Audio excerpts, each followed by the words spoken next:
चूंकि आप चुनाव आयोग में रह चुके हैं, तो हमारे पैनल में मौजूद मेहमानों को और हमारे दर्शकों को बताइए कि बार बार ईवीएम पर सवाल उठते हैं, चुनाव आयोग की कार्यशैली पर सवाल उठते हैं। राहुल गांधी का आर्टिकल निश्चित रूप से आपने पढ़ा होगा, बड़े देश भर में उसकी चर्चा है। आप क्या ओपिनियन रखते हैं? देखिए, कई बार मैंने इस बात को रखा है सामने। ईवीएम जो है जब लाई गई थी तो कांग्रेस की सरकार थी, और ईवीएम जब लाई गई तो इलेक्शन कमीशन ने सबके सामने डिस्प्ले किया। ऑल पार्टी लीडर्स को बुलाया गया, उनके सामने डिस्प्ले किया गया, चाहे वो ईवीएम की बात करिए चाहे वो वीवीपैट की। ये तो इंट्रोडक्शन की बात है, जब इंट्रोड्यूस की गई मशीन या वीवीपैट, और सबका डाउट दूर किया गया और सब एग्री थे उस वक्त, सारे जो लीडर्स थे। अब आप बात ये उठाई जाती है कि ये अमेरिका में और कई जगह बंद हो चुकी है। मैं आपको एक चीज बताना चाहूंगा कि ये जो ईवीएम है हिंदुस्तान की, ये ईवीएम जस्ट लाइक ये कैलकुलेटर है, इसका कोई इंटरनेट से वास्ता नहीं है। और जो फॉरेन में जो बंद की गई अमेरिका वगैरह में, वो इंटरनेट से जुड़ी होती थी उनकी सुविधाओं के हिसाब से, इसलिए उसमें हेरा फेरी हो सकती थी। यहाँ पर आपको ये ईवीएम इसलिए क्लियर हो जाती है कि जिस दिन वोटिंग होती है उस दिन सुबह सुबह जब मशीनें लाई जाती हैं तो हर पार्टी का एजेंट वहां मौजूद होता है पोलिंग स्टेशन पे, और रैंडमली चेक कराई जाती है और उसे बाकायदा सर्टिफिकेट पे साइन कराए जाते हैं कि सारी ईवीएम सही है। और जीतने के बाद सर, क्या अब तक कोई सबूत मिला है कि ईवीएम टेम्पर की जा सकती है? अब तक कोई सबूत है देश में? जी, एक एग्जांपल दूंगा। यही ईवीएम है जो कि इनको जिताती है स्टेट्स में, चाहे वो आपका देख लीजिए तेलंगाना हो, हिमाचल हो, कर्नाटका हो, वेस्ट बंगाल हो, झारखंड हो, पंजाब हो, तो सब जगह तो ये सही है, और उसके बाद गलत हो जाती है इमीडिएटली। ये मेरे समझ से परे की बात है। और जहां तक सवाल ये कहा गया कि ये ईवीएम के बारे में फिर दोबारा बैलेट पेपर पे जाइए, अब मैं बता दूं ईवीएम दोबारा क्यों नहीं जाएंगे बैलेट पेपर पे।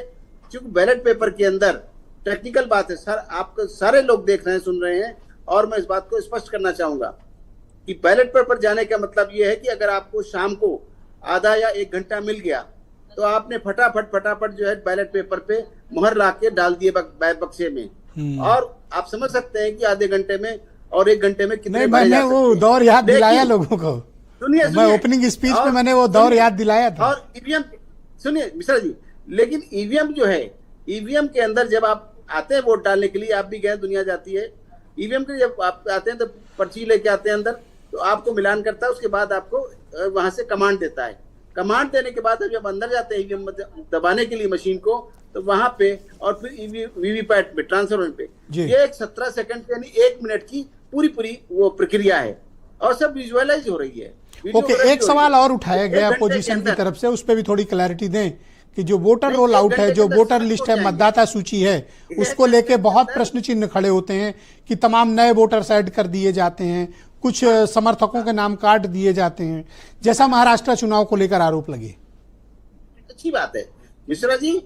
सवाल इस बात का है कि ये जितने पार्टी के वर्कर्स हैं, हर पार्टी के लीडर्स हैं, जब हमारा जिला निर्वाचन अधिकारी एक पब्लिश करता है नोटिस कि हम रिवीजन करने जा रहे हैं वोटर लिस्ट का, और वोटर लिस्ट के लिए बीएलओ जाते हैं डोर टू डोर, उस वक्त ये लोग कहाँ होते हैं? हर पार्टी को इन्फॉर्म किया जाता है टाइमली कि आप आइए, चाहे वो ईवीएम की चेकिंग के टाइम हो और या इस वक्त वोटर लिस्ट की बात हो, दोनों वक्त बुलाया जाता है और सबको इन्फॉर्म किया जाता है, डिस्ट्रिक्ट लेवल पे भी, और जाके देखना चाहिए। ये लोग उस वक्त कोई नहीं देखते हैं, बिल्कुल अपनी मस्ती में मस्त, जो सत्ता में है वो अपनी सत्ता में, और जो दूसरे लोग हैं वो अपनी पता नहीं किन कामों में लगे रहते हैं। ये भी एक इलेक्शन लड़ते हैं तो उनका एक फर्ज बनता है, ये काम है उनका, अगर इलेक्शन लड़ते हैं तो अपनी वोटर लिस्ट को ठीक कराएं, अपनी देखरेख में कराएं। बहुत शुक्रिया अमीन साहब, हमारे साथ प्लीज बने रहिएगा। मैं नेक्स्ट राउंड में आपके बाकी विचारों को स्थान दूंगा। मेरे साथ